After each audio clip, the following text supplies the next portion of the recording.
our next guest. I think we all need a little bit of motivation in our life, and our next guest is going to provide that for us right now. Please welcome to the studio, Alex Kroll. Yay. Cheers, Chris. Lovely to be here. Mate, welcome. Where's home for you? So home is Liverpool. Who do you support in football? It's got to be the Reds, hasn't it? There's my man right there. Thank you Boom. so much. Yes, Reds. Yeah. I didn't know that. I wouldn't get you in. We've got I'm sorry about that, but, it's the way it is. You're doing well. What are we in fourth? I think they're in Everton's in 16th, is it? I think so. Who's counting? Maybe 14th? I don't know.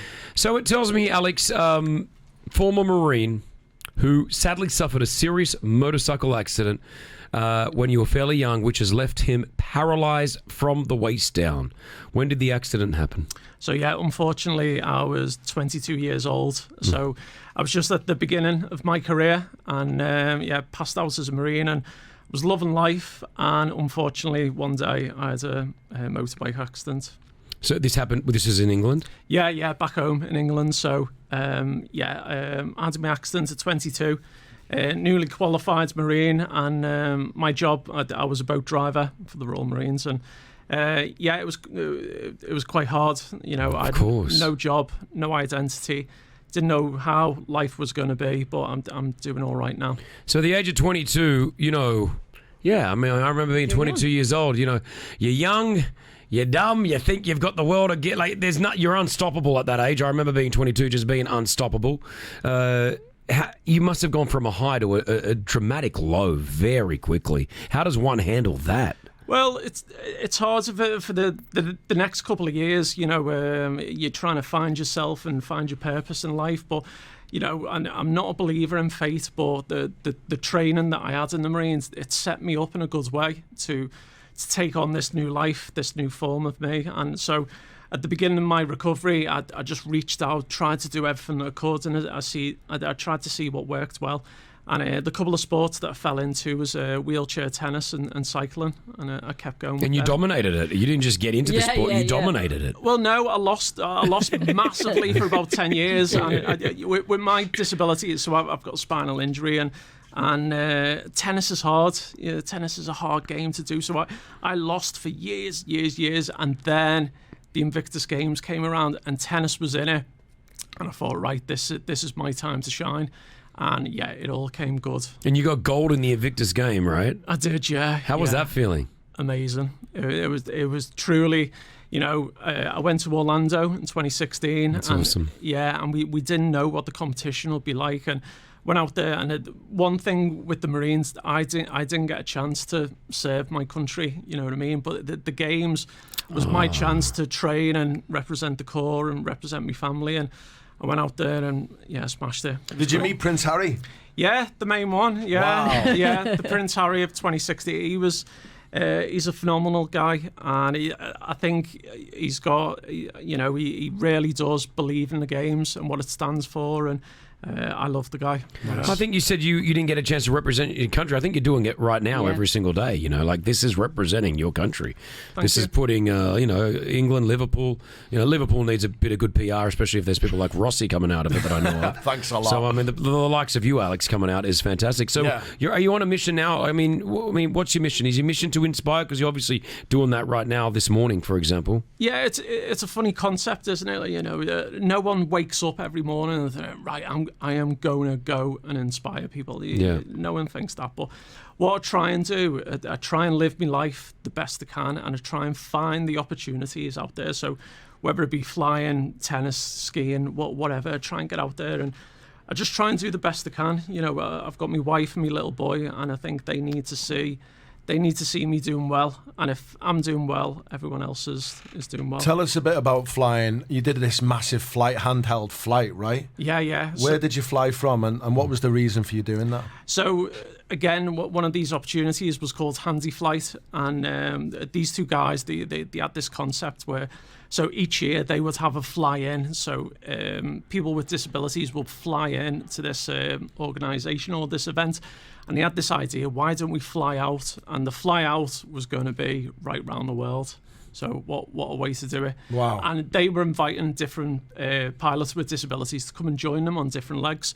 So I applied for a leg, and my leg was New Zealand.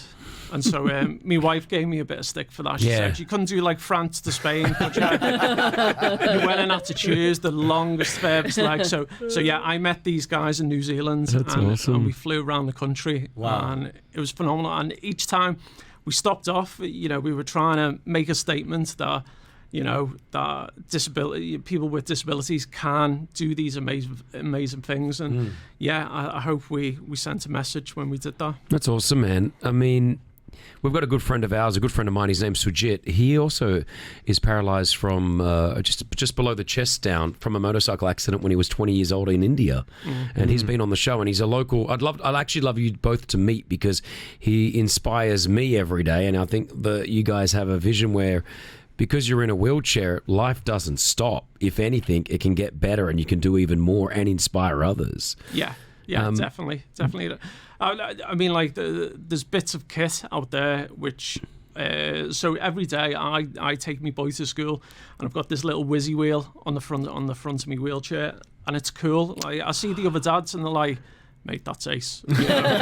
So it's little things like that. And, that's awesome. Is there anything else you want to achieve? Like, have you got any other? You've been flying. You've got the gold medal in the tennis. What else is next for Alex Kroll? Because you seem like that type of person who loves a challenge, right? There's nothing at the moment, but you know what, things crop up, and there'll always be something on the horizon. But there'll be something, I guarantee. You gone skydiving before? I've done it. It was all right. It was all right. It was all right. Relax. Yeah, it wasn't the be all and end all. I haven't done it before. I'm too scared to do it. I don't want to do it. Too scared. Yeah, I don't want to do it. I've done it. Yeah, when I was a lot thinner.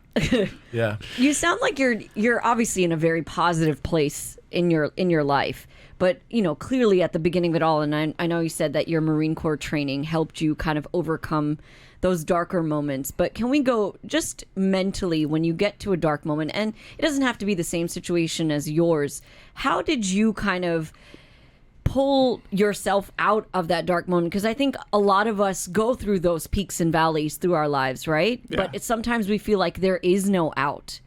That I'm going to be stuck in this dark hole that I've put myself in forever. How did you kind of motivate yourself to do that?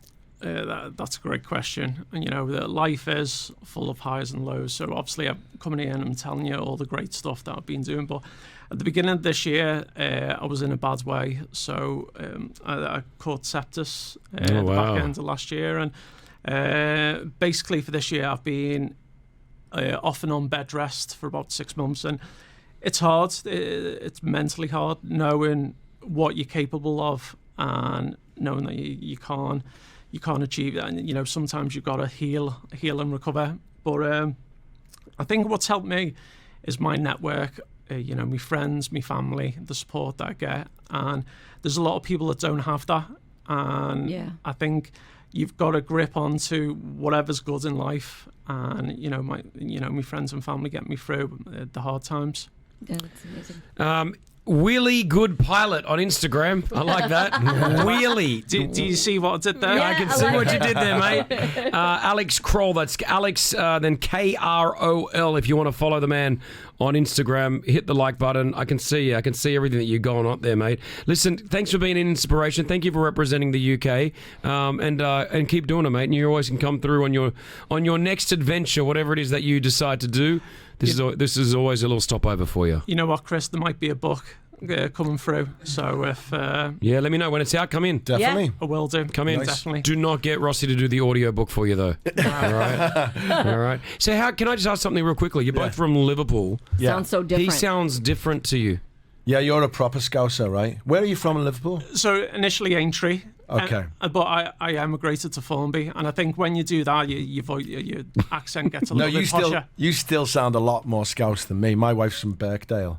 But I'm a posh Scouser, so, He's from the Wirral. Do you know the Wirral? Oh, yeah. Oh, why do you say like that? What's wrong with that? He's a squirrel from the Wirral.